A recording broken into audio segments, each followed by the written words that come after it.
What is a good light overdrive pedal?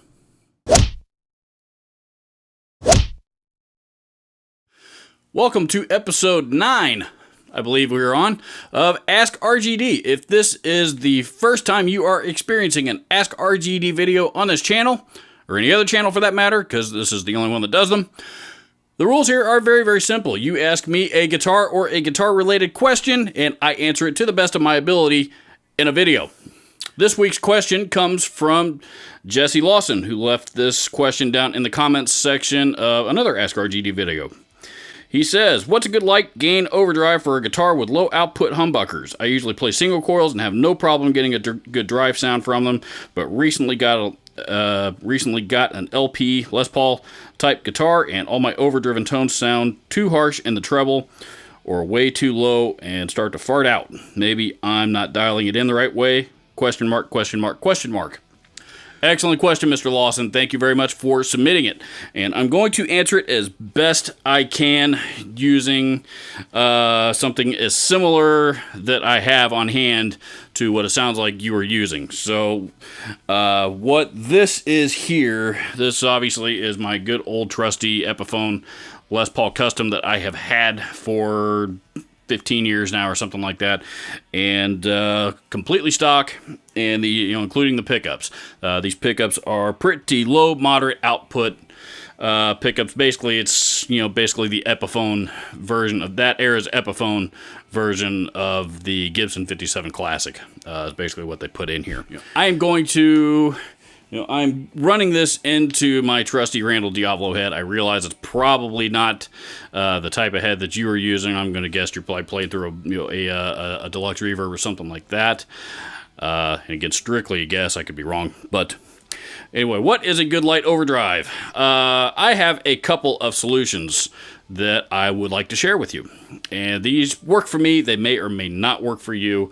Of course, there's as many overdrive pedals. There's more overdrive pedals on the market nowadays than there ever has been before. There is seemingly as many overdrive pedals on the market today as there are guitar players. So, for a light overdrive, I've got a couple of preferences. My first one is the first one that I'm going to show you here, which is the and I'm not just to single this particular one out, but the clones, or the clones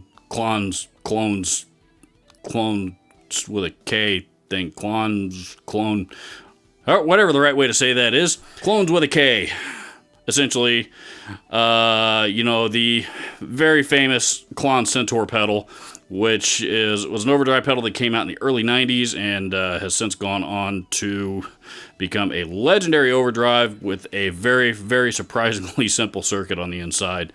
Just a standard 3-knob overdrive. There's not a whole lot to that thing, but the originals nowadays are selling for $1,500, $2,000 on the used market because they're very, very they're rare and they're hard to find, and they produce a very cool sound.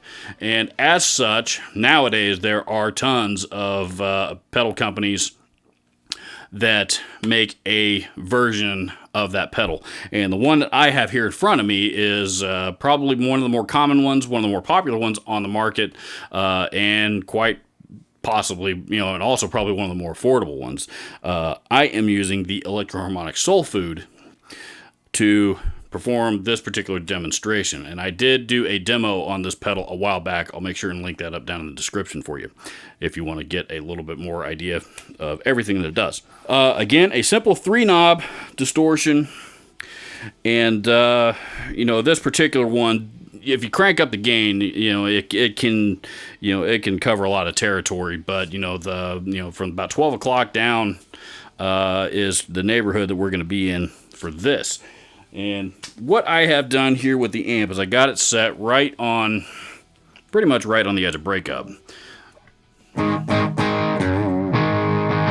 It, breaking up a little bit.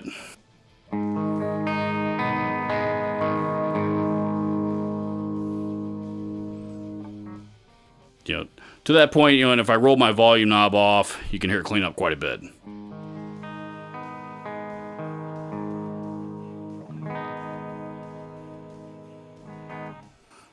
And that's with the volume knob about half, probably a little more than halfway. That's full volume. So, you know, that with a guitar with moderate output humbuckers, which again, that's what this is, I've got the volume, the level set at about, 1 o'clock, 1:30-ish. The drive is just short of 12 o'clock, and the treble is right at about 10 o'clock.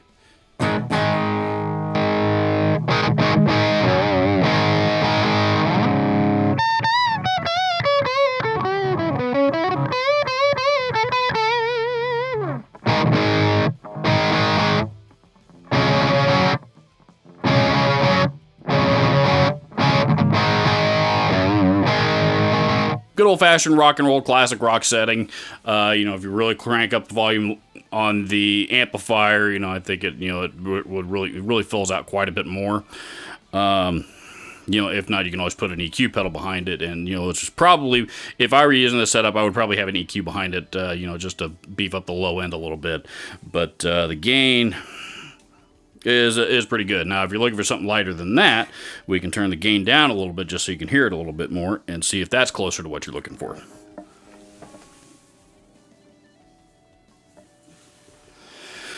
So same settings, but with the drive control down to about 9 o'clock.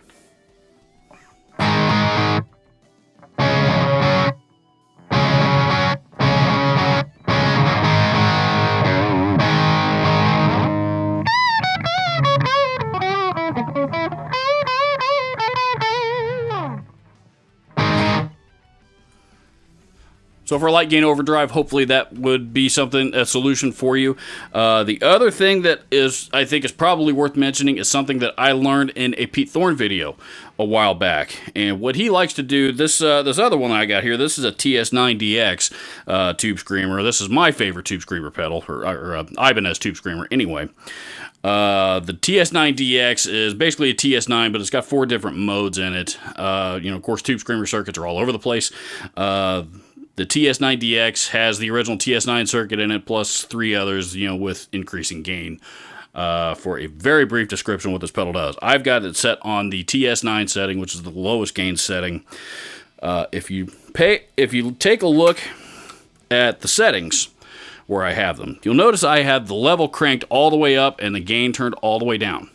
And this is really what this is. This is the way that Stevie Ray Vaughan used to run his tube screamers. Of course, he was using original TS9s and TS808s back in the early mid-'80s. But this is how Stevie Ray Vaughan used to run his tube screamers, and of course, he was using a lot of different things. But essentially what you're doing at this point, you're not using it for a gain boost. You're using it, you're relying more on the articulation and dynamics of your playing, and basically using the tube screamer itself as a tone boost.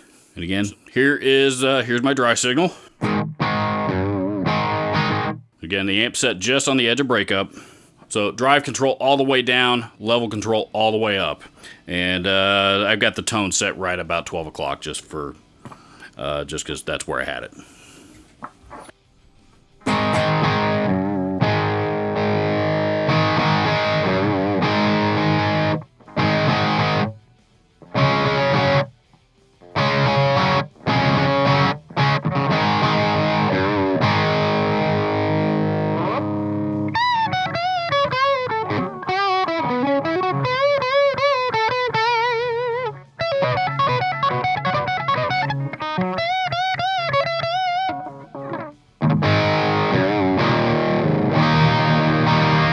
So those would be a couple of suggestions of where I would start.